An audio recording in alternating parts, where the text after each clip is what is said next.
વડોદરા શહેરની MS યુનિવર્સિટીમાં સ્થાનિક વિદ્યાર્થીઓને પ્રવેશ આપવાની જોગવાઈની જાહેરાત નહીં કરાતા આજે અભિવ્યક્તિની આઝાદીના સૂત્ર હેઠળ હેડ ઓફિસ ખાતે પૂર્વ સેનેટ સભ્યો તેમજ પૂર્વ વિદ્યાર્થી નેતાઓ અને વર્તમાન વિદ્યાર્થીઓએ ઉગ્ર રજૂઆત કરી હતી।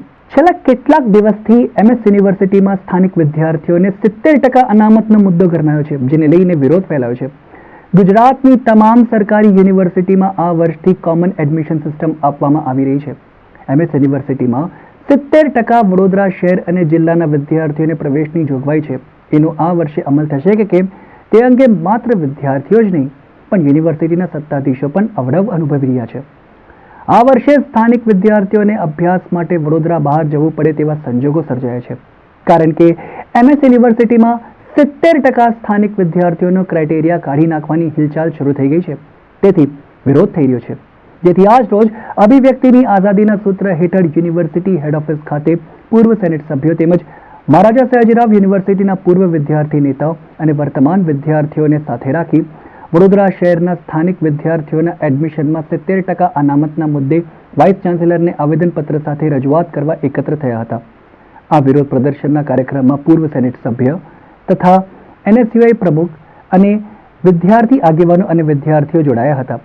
જો કે રજૂઆત થાય તે અગાઉ જ વાઇસ ચાન્સેલર હેડ ઓફિસ છોડી રવાના થઈ ગયા હતા, ત્યારે યુનિવર્સિટી સત્તાધીશો દ્વારા સ્થાનિક પોલીસને બોલાવી લીધી હતી, જે સંદર્ભે પણ વિદ્યાર્થી આગેવાનો અને પૂર્વ સેનેટ સભ્યોએ ઉગ્ર વિરોધ કર્યો હતો।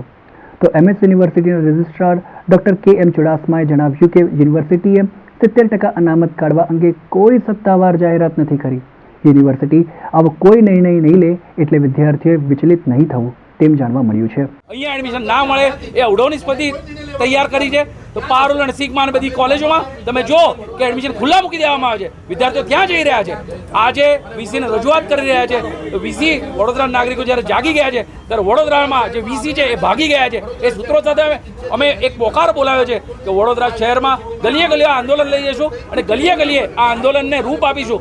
VC જ્યાં જ્યાં થશે ત્યાં VC ને જાકારો મળશે, VC ને એવી નામોશી ભોગવવી પડશે કે વડોદરા શહેરમાંથી ભાગી જવું પડશે। એ પરિસ્થિતિનું નિર્માણ આવનારા દિવસોમાં થવાનું છે। સમય લીધો હોવા છતાં અહીંથી નાસી ગયા। આજે બહુ શરમજનક વાત કહેવાય કે આ રીતે રજૂઆત સાંભળ્યા સિવાય એક યુનિવર્સિટીનો વાઇસ ચાન્સલર અહીંથી નાસી જાય।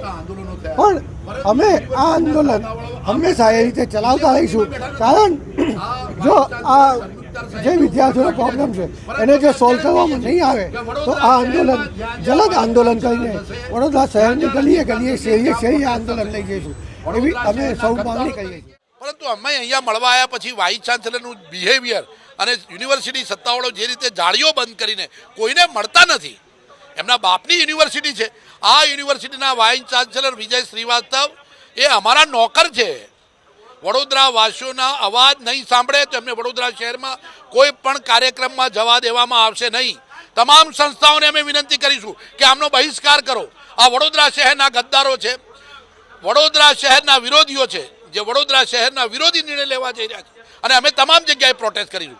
એવું સમજતા હોય કે અમે મળી નહીં શકી અને એ રજૂઆતને ધ્યાન નહીં આપે એ ક્યારે પણ નહીં ચલાવી શકાય અને એના માટે અમે મળવા અત્યારે ઊભા છીએ। યુનિવર્સિટીએ અત્યારે જે કંઈ પણ ન્યૂઝપેપરમાં આવ્યું હતું એ માત્ર ને માત્ર ન્યૂઝના ઇન્ફોર્મેશન તરીકે તમામ સિવિલ સિટીઝને લેવું આ યુનિવર્સિટીએ નથી આપ્યું। યુનિવર્સિટી આના ઉપર કોઈ સ્ટેન્ડ નથી લીધું, યુનિવર્સિટીએ કોઈ રિઝોલ્યુશન નથી કર્યું, કોઈ ખરડો પસાર નથી કર્યો।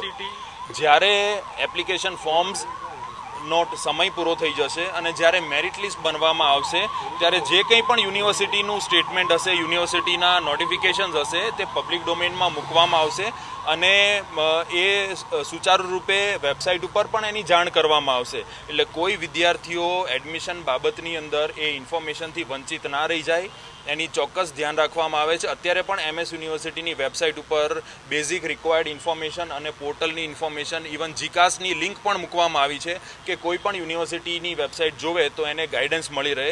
હાલ પૂરતો જે કોટાનો પ્રશ્ન છે એ માત્ર ચર્ચાઓ છે, સુર્ખીઓ છે, એ મુદ્દાઓ છે, એના ઉપર કોઈ જ હકીકત જેવી ન્યૂઝપેપરમાં આવી હતી એવી અત્યારે બનેલી નથી।